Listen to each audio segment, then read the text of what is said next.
This is Optimal Living Daily Relationships, Episode 24. Will No Contact Get Your Ex Back? By Eddie Corbano of lovesagame.com. Hello, all you listeners out there. Thanks so much for joining me on Optimal Living Daily Relationships. I'm Joss Marie, the girl who reads to you from some of the hottest relationship blogs every single weekday for free. Today I have a post from Eddie Corbano of lovesagame.com. This article offers some great insight for those of you who may be struggling with a recent breakup.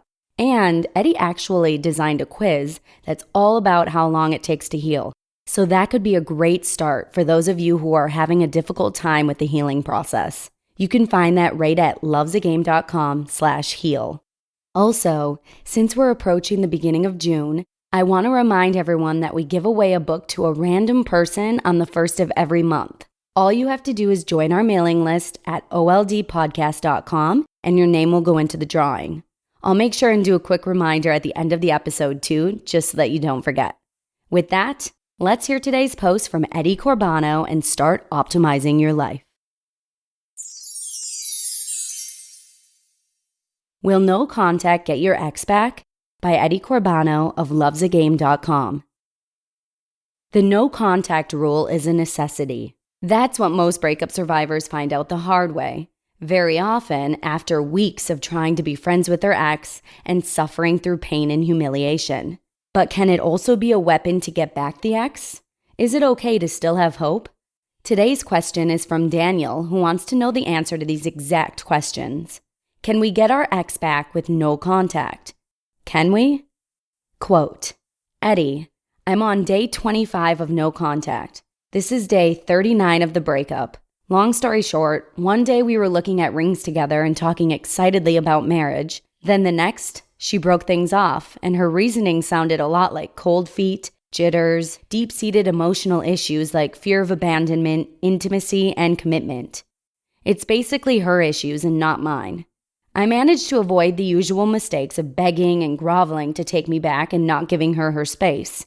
I'm doing no contact because it's ultimately about me and healing, not about winning her back. But emotionally, I want to reconcile and want her back.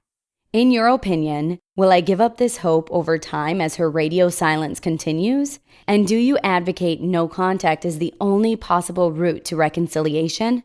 I'm having a real tough time accepting the relationship is over. Emotionally, it's like she flipped a switch.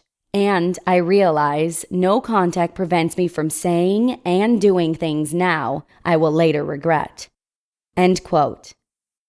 Dear Daniel, first of all, I know exactly where you are coming from. Two of the most hurtful things during a breakup are the feelings of being blindsided and suddenly alone, as well as the crushed plans you've had together for the future. What the hell just happened, you ask yourself. Our mind usually reacts with numbness. You find yourself in the middle of the denial stage.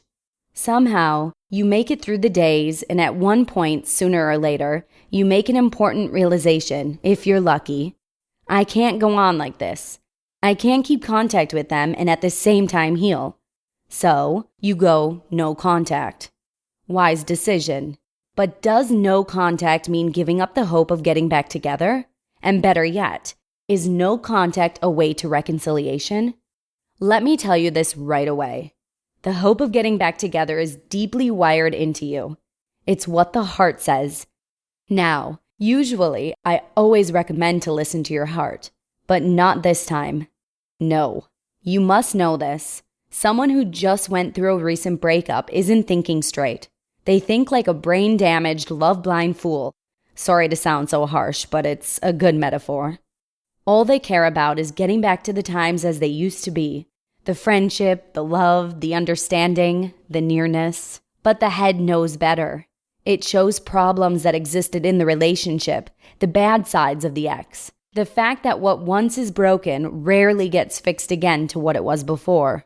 All this knows the head. But unfortunately, not the heart. No contact is the way of listening to the head. It is doing what is best for you as a person. Will it get your ex back?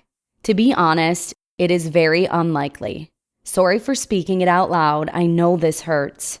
There were reasons for breaking up, and they still exist. They won't vanish after no contact. but the hope will be present for some time. It's nice to know and to accept that and to know where it's coming from. Eventually, it will fade and the heart will look for new ways. And that's when healing truly begins, when we fully accept and take responsibility for what happened. Only then can we learn from the experience and grow with it. Everyone who just started no contact will have a hard, bumpy road ahead. You will struggle, fall, and stand up again. You will encounter obstacles, roadblocks that you must avoid. Your ex may try to contact you. Your ex is a coworker. You have kids together. You will miss them. The temptation of contacting will be almost unbearable. It will be difficult, maybe the most difficult thing you've done, but it's so worth it. It's so worth it. No contact will cut your healing time to a fraction.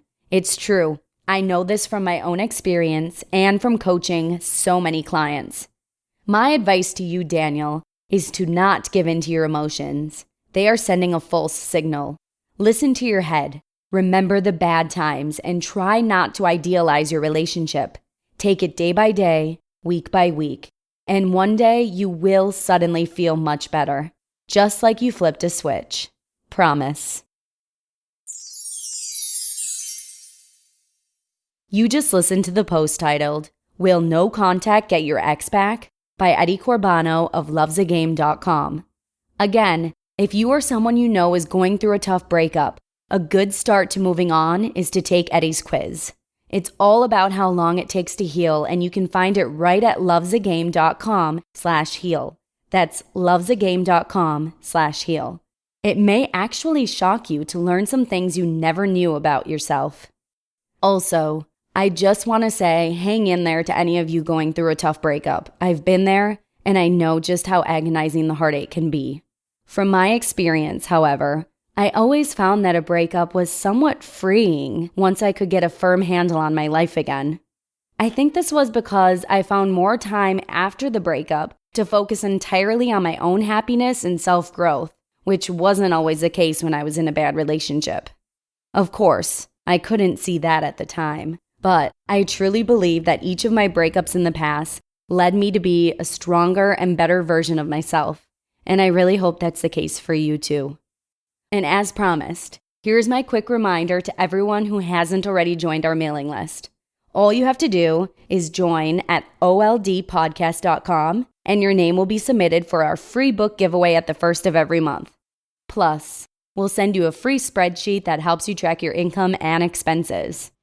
And that's a wrap for today. Thanks so much for listening, and I'll see you tomorrow for episode 25, where your optimal life awaits.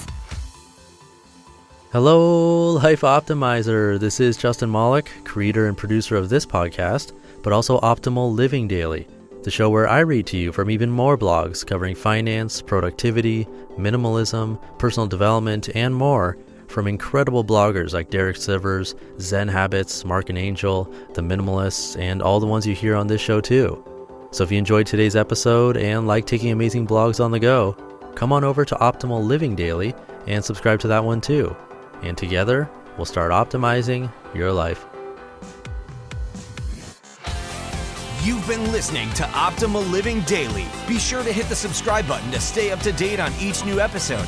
And head to oldpodcast.com, that's OLDpodcast.com, for a free gift as well as more actionable tips and resources to help you maximize your potential. Thanks for joining us, and remember, your optimal life awaits.